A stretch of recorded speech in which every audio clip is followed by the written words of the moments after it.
You guys know damn Zac Efron from High School Musical? Famous basketball, gotta get your head in the game guy. There's a video by Tell Us More, how he literally sold his body to Hollywood. Hey, yo! Literally? Like he literally? Okay, tell me more. I would literally like to know more. On April 22nd, 2021, Zac Efron appeared in Bill Nye's Earth Day special, and the world couldn't believe what What they up, were Tristan? seeing. He looked almost unrecognizable. His face, specifically his jaw, had... He looks more unrecognizable in the middle. This does not even look like him. This looks like Joey Graceffa or some shit. This is two different guys with Zac Efron in the sides. It's a Zac Efron sandwich. grown significantly, and he had this bloated, puffy appearance that he never had in the past. Zac carried on as normal, as if nothing was out Maybe of the he's storing food for the winter. Is that fucked up? It's gonna be fucked up if he has a life-threatening disease, potentially some wisdom teeth that need to be taken out. Much like myself. However, I have not quite made it to that amount of chipmunkitude. ordinary. But after Don't look seeing at him, this, though. people couldn't talk about anything else. A big part of the reason everyone was so taken aback was He because looks of the normal there. reputation Zac previously had. For the longest time, he was one of Hollywood's male beauty icons, and his good looks were a huge part of his appeal. He was on bedroom walls, the cover of magazines, and in the hearts of fans all around the world. Guys, I don't know if this is a hot take or not, but men should not be beautiful. So seeing him like that was genuinely shocking. They should and be things ugly. only got more extreme from there. In the months following that Earth Day special, Zac's face retained that swollen, reconstructed look, but it was soon matched by a body bulked up to near cartoonish proportions. The lean, boyish charm that defined his High School Musical era, and even the shredded, beach-ready frame of his Baywatch days had vanished. In its place was a figure that looked more like a sculpted action hero, hyper-masculine, overbuilt, and oddly artificial. So the question is, what on earth happened to him? Well, Zac offered an explanation, but the more you look at His jaw looked so huge. Gotta get that SEO in, I guess. That's what I would have asked ChatGPT. Pull that up, Jarvis. especially in the lead up to his movie The Iron Claw, the more it starts to feel like that explanation might be covering up something else. Because if there's one thing Hollywood Maybe he had a rewards, fat lip of dip in there. it's a body that sells. You ever thought? And Zac Efron may have sold his more than anyone ever realized. From a young age, Zac showed a clear passion and natural flair for the performing arts, and his parents were all in. They enrolled him in local theatre productions and singing lessons, helping him hone his skills early on. Before long, Zac was landing roles in community theatre, and soon after, a talent agency took notice. Performed in Peter Pan, The Boy Who Couldn't Grow Up, Little Shop of Horror, The Music Man. By Never seen any of that 2006, garbo. While most kids his age were focused on finishing high school, Zac had already appeared in the TV movie Miracle Run, made guest appearances on shows like Firefly, and held a recurring role on Summerland. At the time, acting wasn't even Zac's main goal. Bro, He don't worked know any of this shit. High School Musical, clearly claim to fame. hard to get good grades and planned to go on to college, but that all changed when he landed the lead role in what seemed at the time like a modest Disney Channel original movie, High School Musical. I was so ready for college, man. I worked so hard. I got good grades. I had a Well, 4.3 no. when I left high school. You gotta go to high school. So I probably would have gone on to be a doctor. Little did he know that this small movie would become his breakout hit and change his entire life overnight. In High School Musical, Zac played Troy Bolton, a high school basketball star secretly passionate about singing. When the movie premiered in 2006, it pulled in nearly 8 million I forgot it was a viewers secret. That's what made me laugh. But I guess it is a secret in the movie. and quickly became a teen Not a very sensation. well kept one, since they're all fucking doing it the whole time, but The soundtrack, led by Zac and his co-star Vanessa Hudgens, was one of the top-selling albums in the US. Its standout track, Breaking Free, shot to number 4 on the Billboard Hot 100, giving Zac his first major music milestone. Disney doubled down on the High School Musical craze, releasing 2 sequels that each pulled in bigger numbers than the last. By the time the third film hit theaters in 2008, it wasn't just a hit, it was a phenomenon, and Zac was at the center of it all. He was everywhere, on magazine covers, posters, red carpets, you name it. To millions of teenage fans, he wasn't just an actor, he was the teen idol of the era. Everywhere he went, he was swarmed by screaming fans, captivated by his looks, charm, and boy-next-door appeal. But the very thing that made him famous was also starting to box him in. In 2007, Zac starred in Hairspray, a musical set in the 1960s I saw that. about a teen who dreams of dancing on a popular TV show while standing to up be honest, I'd rather watch High School Musical than ever watch Hairspray again, but you know, it's a thing that exists. How do we feel about Hairspray in the chat, boys? against racial segregation. He played Link Larkin, a popular singer with a slick Elvis vibe and a heart of gold. Bringing it back is Yeah. We don't need to hear it. The film felt a bit different to High School Musical. Director Adam Shankman even had some initial hesitation about casting Zac because he wondered whether his Disney image might clash with the film's more serious undertones. However, the promise of capturing... Oh, the hairspray? Yeah, so serious. I don't know if we could have famous Zac Efron in a musical flesh off of his very successful run of musicals, generational run of musicals even. Listen, buddy. The audience sealed the deal. Zac got the part, and the movie Don't play became another coy. commercial win. But in reality, his character was just another version of Troy Bolton. The time period. That's what and I'm style were saying. It was a different, perfect but fit. The core of the role, the heartthrob with the wholesome edge, Maybe not was what he exactly wanted. the same. As far as Hollywood was But I'm not that parasocially attached to Zac fucking Efron, guys. concerned, Sorry. there was no need to change what was already selling, so this became the cycle. Slightly different films, slightly different characters, but always orbiting the same image. Take 17 again, for example. Zac played the younger version of 17 again is another unfortunate naming sequence that is, you're never leaving high school, buddy. I'm sorry. a 37-year-old dad who magically transforms back into his teenage body. The movie had no songs, but the rest was familiar. Well, it High school sounds good in hallway, that regard. I like that improvement. Maybe this a is flashy better. car, and the same effortless call that made him famous. By this point, Zac was starting to express that he wanted more. In interviews, he talked about seeking new Bro, I'm challenges sick of people just liking me because I'm so cool and handsome and the perfect guy ever made. and stepping out of the teen heartthrob box. But the industry wasn't ready to see him any other I way. want you to know the I'm team behind deep. 17 again had sold him on the idea that the movie was a step forward for his career, but people were treating him exactly the same way. Instead of focusing on his acting skills, interviewers would constantly bring up his body, hair, or looks. I know that a lot of ladies have crushes on you, and when we were watching the movie, and I don't get like this either. Like, I'm not like, oh my god, I love Brad Pitt, oh my god, I love this person. It's not me. I never had a poster of a guy on my Because wall. those guys are old. I never, And this guy is in high school again. like, I had pictures of animals on my wall in high school. He's Like, I never Peter was like, Pan, and he's 17 again, and he's Troy Bolton like, oh 20 my God, times I think over. he's so hot. You are, though. Oh, wow. Thank you. And when you took off your shirt in the movie, Lady, you might be attracted to young boys. Camera. You are quite stunning in real life, I must say. Thank you. That sounds really odd. Maybe I understand this guy's annoying problems now. Very odd. But the guys back home, they said to me, "Oh, you've got to flirt with Zac Efron." Maybe just don't do interviews like this Oh on my God, some I'm lady's like YouTube or whatever 10 years this older fucking than VHS is. Check it actually, out. a bit older than that, probably. So, do you like older women? Absolutely. Man, you haven't seen 17 again. It's out of pocket. Yeah. Even simple questions always came back to his looks. How do you keep your hair looking so great all the time? That's kind of like a compliment almost, thank you. The No, time it's a question, damn it. Zac was asked about his career and where he saw himself going, he was met with skepticism and doubt. Is there a part of you that thinks, well, this is great and this is wonderful and I love it, but I've really got to, be able to do other things, like not I'm in Ireland. One particular kind of idea in people's minds. Yes, absolutely. That's Oi, lad, how do you get your hair so perfect every morning? that's very important. I'm sick of this shit. Earlier in the year before we filmed High School Musical, I was able to do 2 other movies. One's called 17 Again, and that's a family comedy, non-musical. And then, High school. well, in a way. Deep down, Zac knew the interviewer was right, and in the years following, he started making more deliberate choices to secure the right roles. He turned down Footloose, a remake of an 80s musical, because he felt the role was too similar to Troy Bolton and Link Larkin. You know what?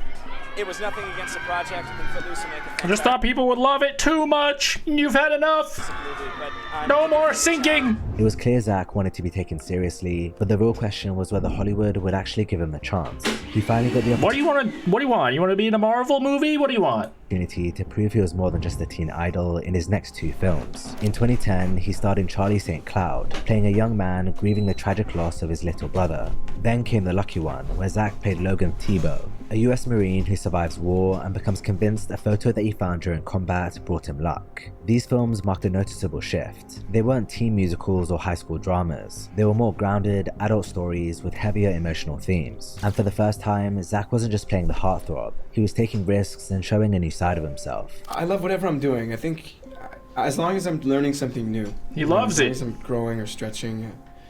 I don't know. I love taking roles where there's an element of risk involved. And All right, so they're not taking him serious because he only plays little boy roles, and then when he tries to get the big man roles, they say, we don't want to watch that. That's boring or something. Zac begins to sell his body. Okay, skipping ahead like 1 minute. bulky one, he decided to try and embrace it. The muscles, the more mature image, it all became a part of the new Zac Efron. He went on to star in films The kids are referring to this as twink death. like The Paperboy and That Awkward Moment, both of which had a common thread. Zac was sexualized, with his image often speaking louder than his acting. In The Paperboy, for example, his character Jack uses his physical appeal to increase attention with Nicole Kidman's character Charlotte. He spends much of the film shirtless, drenched in rain or sweat, with the camera focused on one thing and one thing only: his body. A review by The Guardian summed it up perfectly, saying, Efron is cast first and foremost as an object of beauty, exploited by the camera in ways hard-boiled genre I don't understand. So is this just a more mature version of the exact same thing? Does he want to be exploited or not? Do you want the old ladies asking you thirsty questions or not? Should have done an interview with Brian Stars. To play three friends who make a pact to avoid relationships and pursue casual flings. Zac's shirtless scenes were the movie's main selling point, and it was no secret. Reviews of the film couldn't ignore the glaring focus on his body, with one saying, and for those who are interested, nearly all Roger Ebert gave this 2 thumbs down. I don't like this. Too much naked Efron. Efron is on display. Same goes for Jordan and Teller, but let's face it, on the disrobing front, Efron is the top liner. During an appearance on Ellen, the conversation quickly turned to how much skin he showed in the movie. Can we just show this one hilarious scene, and you'll see why he's like this when you see the movie? But there's a photo. I have a theory that Zac Efron just might have nothing to say and not much personality, so these guys just have to talk for him during interviews, and that leads to these dumbass, weak-ass narratives about his shirtless fucking body and his cum gutters. Videos of that moment were everywhere. The overt use of his physique to sell tickets didn't stop there, as it happened again just a little later that year with his movie Neighbours. The film was a raunchy, R-rated comedy that allowed him to show off his comedic chops, but at its core, it was still about his body. It centered on Zac's character Teddy Sanders, the leader of a college frat who's full of charm, good looks, and swagger. Bro, it can always be made about someone's body. Maybe you're hyper fixated on this a little too much, and maybe it's like you're finding the meaning that you want to see in everything. Seth Rogen just wants me for my body? That doesn't sound legit. Move in next door to the frat house, leading to an He probably wants you in it because you're very famous. War between both sides. While Teddy wasn't the typical leading man of Zac's past roles, the film still used his physique as a major selling point, with plenty of shirtless scenes and plenty of jokes about his attractiveness. So even though he had more interesting material to work with, he was still sold as the guy everyone wants to look at. You're shirtless in a lot of the movie. Let's talk about that. But I heard Seth was making you take your shirt off for no reason. Yeah, I know. Like, constantly. He would say, just, Zach's shirt off for the scene. And I'd be like, okay, yes, sir. Commercially, yes, sir. Neighbours was a hit. The film grossed over 270 million worldwide, proving Zac's I think I saw this movie, and I feel like it, I don't remember it, so it probably sucked. Pushing aside his earlier ambitions for more dramatic and meaningful roles to capitalize on what was working. But even though he was finding success, it wasn't all sunshine and rainbows. You see, around that time, Zac began seriously struggling with substance abuse issues. Oh no! Although he appeared to be doing well on the surface, the pressures of his fame were getting to him. Like many celebrities do, he found himself turning to alcohol and cocaine to cope.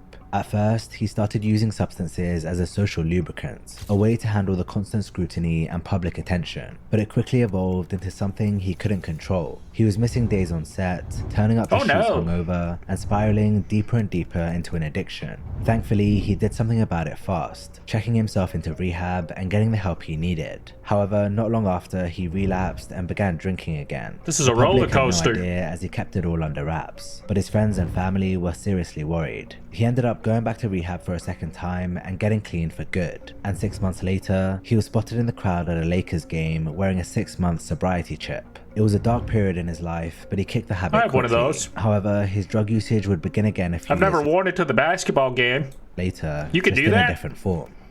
After the success of Neighbours, Zac starred in 2 films where his body was once again front and center. We Are Your Friends in 2015, and then Dirty Grandpa in 2016. Oh my god, do you think Dirty Grandpa will just be too focused on how beautiful I am, dude? I'm more than that. I'm a dirty grandpa. Dirty Grandpa, he starred alongside Robert De Niro, playing a lawyer. I think the guy is just along for the ride. He gets roles because is who he is. Oops, I didn't mean to mute it and keep playing. But like he gets roles because he's good at what he does, but at the same time he doesn't know what to talk about, so then people just talk about the same stuff over and over, and he's like, why do they keep doing this to me? All right, I'm back. Let's do it. But instead of a sweet bonding trip, it turns into a wild, raunchy spring break adventure. Maybe he doesn't even care. The movie is filled Maybe with this lots video's of shirtless nothing. workouts, beach scenes, and But parties. maybe he got the plastic surgery. I almost forgot. And even though Zac's character is meant to be the uptight, nerdy type, his shirt comes off at every opportunity.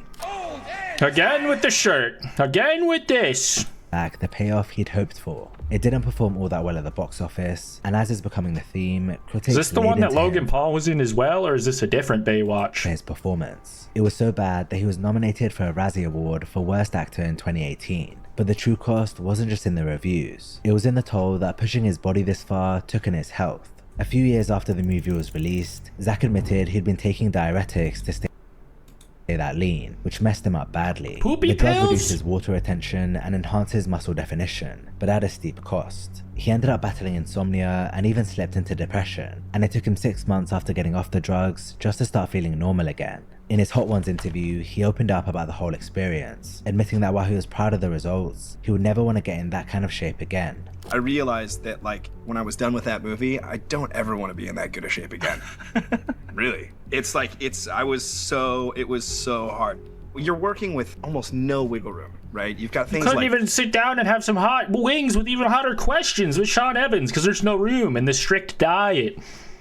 Water for under your Baywatch. skin that you're worrying about, like making your 6-pack into a 4-pack, shit like that. Shit like that. I agree that it does seem stressful and stupid. Rising sense of wit and emotional depth to the role. It was a full circle moment with him finally back in a musical, but this time as an adult performer commanding the screen. While The Greatest Showman still showcased Zac's charm and attractiveness, his character wasn't defined by his body. Instead, he portrayed a romantic, emotional figure, something fans hadn't seen from him in a long time. The movie was a hit, grossing $434 million on a budget of $84 million, and winning several awards including a Grammy. Finally, Zac was being recognized for his talent, not just his looks. Then in 2019, he took a sharp left turn. He starred in Extremely Wicked, Shockingly Evil and Vile, playing the infamous serial killer Ted Bundy. The role was controversial. Oh yeah, I remember watching that, dude. That was... Why did that exist? Feeling the movie romanticized Bundy's crimes and disrespected his victims by not showing the crimes themselves. But while the film drew backlash, Zac's performance didn't. Critics and fans agreed he embodied Bundy's charm and good looks with unsettling ease, making it I'm sure he did a good job, and it's not his fault they made it, so... believable that someone so outwardly likable could hide something so dark. After this movie, Zac switched things up with a Netflix travel and lifestyle show called Down to Earth. The show featured he and his buddy Darren Orlean traveling the world, exploring cool... Now that sounds horrible. Like some catfish shit with Neve. Is that that guy's name? I don't remember. Some 3-letter guy. Zac's face will never be the same. What happened, dude? Quit edging me. A big budget Broadway musical spectacular? Bill, wow. I mean, I knew you were smart. He's talking to Bill Nye. I think you're a genius. In April 2021, Zac appeared in the Facebook Earth Day special alongside Bill Nye, and fans immediately noticed something was off. His face looked different. His jawline was thicker, more squared off, and unnaturally defined. It's a His face Snapchat also looked filter. puffy and bloated in a way it never had in the past. Within hours, the internet lit up with speculation. Many joked he looked like handsome Squidward. Others said that he resembled Lord Farquaad. And some even compared him to The Weeknd's exaggerated plastic surgery look in Save Your Tears. The memes spread fast, and so did the rumors. Everyone had a theory, and the most popular one, plastic surgery. There was no explanation from Zac, just silence, so the speculation only grew. If you googled his name that week, nearly every headline was about his face. Even his mum reportedly called him to ask if he'd had work done. And to be fair, the public suspicion wasn't baseless. Zac had a well-known track record of pushing his body to extremes for roles, so the idea that he might have turned to cosmetic enhancements didn't seem far-fetched. More than a year later, he finally addressed the rumors in an interview with Men's Health, giving a full explanation. According to Zac, the change had nothing to do with plastic surgery. He said that back in 2013, he was running through his house in socks, slipped, and smashed his chin on the granite corner of a fountain. He blacked out, and when he came to, his chin bone was hanging off his face. Doctors wired his jaw shut, and he spent 6 weeks on a liquid diet. But he said the real change in his appearance didn't happen back then. It happened years later, after he stopped doing physical therapy. During recovery, he'd been working with a specialist to help retrain the muscles in his face. But when he took a break from therapy, his masseter muscles, the ones at the back of the jaw that help you chew, started to overcompensate. They grew larger, and that, he said, is what made his jaw look so different in 2021. If he was gonna get plastic surgery, he wouldn't get that. Come on. You got a good job, man. Yeah. Oh my. God damn it, these interviewers, dude. All right, shout out, tell us more. I'll freaking link the full video. Tell me less. Just kidding. You told me the right amount. Interesting. I'm glad Zac Efron is okay. Phew, you had me so worried. I don't know if I would have been able to sleep tonight. Sounds like a gnarly injury, though. Busting your goddamn whole jaw off. Holy shit. Jeez Louise.